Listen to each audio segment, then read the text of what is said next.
بسم اللہ الرحمن الرحیم۔ السلام علیکم ورحمۃ اللہ وبرکاتہ۔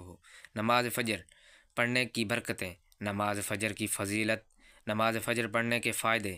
محترم ناظرین، عام دستور ہے کہ کسی دفتر سے کوئی کام کروانا ہو تو درخواست دینی پڑتی ہے۔ افسر اعلیٰ اس درخواست کو قبول یا رد کرنے کا مجاز ہوتا ہے۔ نماز بھی اللہ تعالیٰ کی بارگاہ میں درخواست پیش کرنے کا باضابطہ طریقہ ہے۔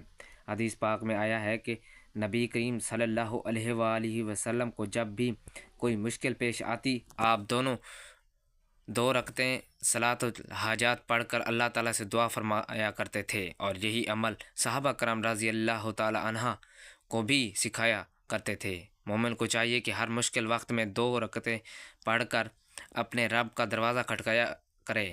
محترم ناظرین، رات بھر انسان کے پاس 2 فرشتے رہتے ہیں جو فجر کے بعد عرش الہی پر واپس جاتے ہیں، اور اللہ تعالیٰ ان سے پوچھتے ہیں کہ تم نے میرے بندوں کو کس حال میں چھوڑا ہے؟ وہ عرض کرتا ہے، ہم نے انہیں مسجد میں نماز پڑھتے ہوئے تسبیح و تقدیس بیان کرتے ہوئے چھوڑا ہے۔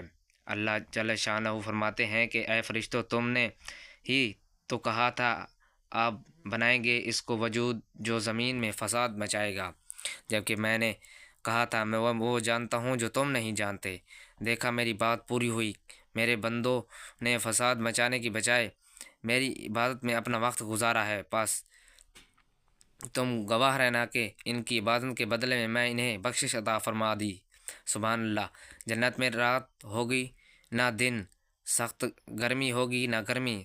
سورۃ الدہر میں ارشاد باری تعالیٰ ہے کہ نہ وہ اس میں سورج دیکھیں گے نہ سردی۔ ایسا نورانی وقت ہوگا جسے صبح کا وقت، اس وقت کو دیدار الہی کے وقت کے ساتھ کامل مناسبت ہے، اور جو شخص فجر کی نماز اہتمام سے پڑھے گا اس کے بدلے کے طور پر جنت الہی نصیب ہوگا۔ سورۃ الرحمن میں اللہ جل شانہ فرماتے ہیں کہ احسان کا بدلہ احسان ہی ہے، بس نمازی کو فجر کی نماز میں حاضری کے بدلے حضور ملیں گے، سجدے کے بدلے دیدار الہی ملے گا، اور عبادت کے لیے بدلے میں معبود کی ملاقات نصیب ہوگی۔ محترم ناظرین، جتنے خوش نصیب لوگ ہیں جن کے دن کا آغاز نماز فجر سے ہوتا ہے، سونے سے پہلے بھی وہ سجدہ ریز ہو کے اللہ تعالیٰ کی نعمت کا شکر ادا کرتے ہیں، اور عافیت کی گود میں نیند لینے کے لیے پہلے بڑھ رہے ہوں تو شکرانے کا سجدہ کر لیں۔ مالک تیری توفیق خیر سے یہ دن گزارنا نصیب ہو۔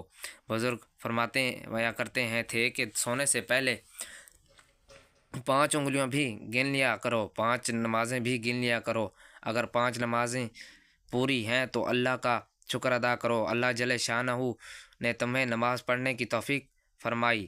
محترم ناظرین، جو نماز میں سجدہ کیا جاتا ہے یہ ایسی حالت ہوتی ہے کہ انسان اپنا ماتھا، اپنی پیشانی جو کہ انسانی جسم کا سب سے معتبر، سب سے قیمتی حصہ ہے، اپنی پیشانی، اپنا ماتھا زمین پر لگاتا ہے۔ اپنی پیشانی کو زمین پر کیوں لگاتا ہے؟ اس لیے کہ وہ ظاہر کرتا ہے کہ میری یہ پیشانی، میرا یہ ماتھا اللہ کے حکم کے آگے ڈھیر ہو گیا ہے۔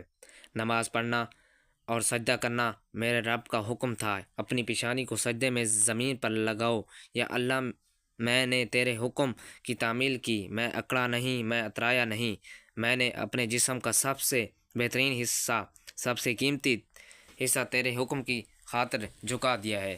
یہی وجہ ہے کہ سجدے انسان کو اللہ کا مقرب بنا دیتے ہیں، سجدوں سے اللہ کی قربت حاصل ہوتی ہے۔ سجدہ کرنے والا انسان اللہ جل شانہ کا پسندیدہ انسان بن جاتا ہے۔ نبی کریم صلی اللہ علیہ وآلہ وسلم نے فرمایا، بندہ جب نماز پڑھ رہا ہوتا ہے اس کے سر پر نیکیاں کی بارش ہوتی رہتی ہیں۔ جتنا حسین ہوتا ہے وہ لمحہ جب ہم سجدے میں آنسو بہا کر اپنے رب سے کچھ مانگے، ہمیں وہ کچھ دیر بعد ہی اس چیز سے نواز دے گا۔ ایک صحابی رضی اللہ تعالیٰ عنہ نے نبی کریم صلی اللہ علیہ وآلہ وسلم سے پوچھا، یا رسول اللہ صلی اللہ علیہ وآلہ وسلم، ہمیں کیسے پتہ چلے گا کہ ہماری نمازیں قبول ہو گئی ہیں؟ تو آپ صلی اللہ علیہ وآلہ وسلم نے جواب دیا، جب تمہاری اگلی نماز پڑھنے کا دل کرے تو سمجھ جانا کہ تمہاری پچھلی نماز وہ شرف قبولیت حاصل ہو گئی ہے۔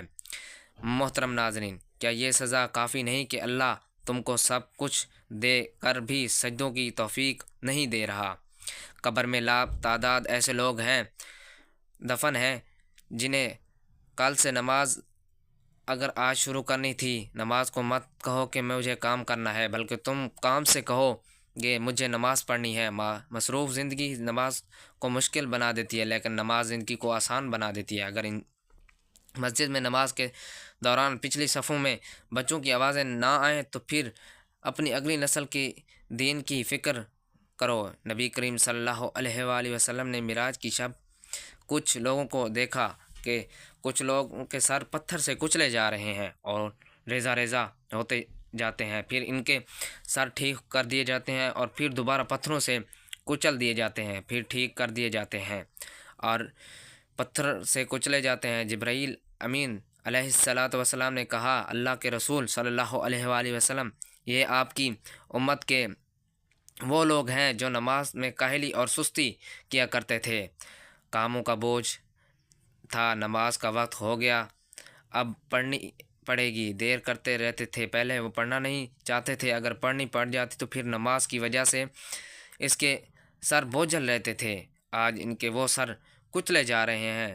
آج کے معاشرے میں خصوصاً نوجوان کو اس طرح خاص توجہ دینی چاہیے کہ والدین کو نماز کے لیے اب روزانہ زور نہ لگانا پڑے، آپ کی منتیں نہ کرنی پڑے، آپ کو جھڑکنا نہ پڑے۔ جب حی علی الصلاۃ کی آواز آئے، یہ ہونا چاہیے کہ ہم بستر سے چھلانگ لگا کر اٹھنا چاہیے کہ میرے رب کا بلاوا میرے نام آیا ہے۔ جب اذان کی صدا آئے تو خود اٹھ کر ہمیں مصلی پر جانا چاہیے۔ پہلے رب کا بلاوا میرے نام آیا ہے، طبیعت کی کمزوری، بیماری یا کسی اور مجبوری کے تحت بھی کوشش کریں کہ اللہ کے بلاوے پر مصلی پر ضرور حاضر ہوں۔ نماز معاف نہیں ہے، نماز کا چھٹکارا نہیں، زکوٰۃ صاحب نصاب پر واجب ہوتی ہے، حج صاحب استطاعت پر واجب ہوتا ہے، روزہ صحت کے ساتھ مشروط ہے۔ اگر کوئی ایسی بیماری ہے کہ روزہ نہیں رکھ سکتا تو فدیہ دے دیں۔ روزے میں مسافر کو چھوٹ ہے کہ بیماری چھوٹ ہے، دیگر ایام میں اس کی قضا کر لے، نماز کی چھوٹ نہیں۔ بیمار ہے تب بھی پڑھے گا، صحت مند ہے تب بھی پڑھے گا، نظر میں ہے تب بھی پڑھے گا، سفر میں ہے تب بھی پڑھے گا۔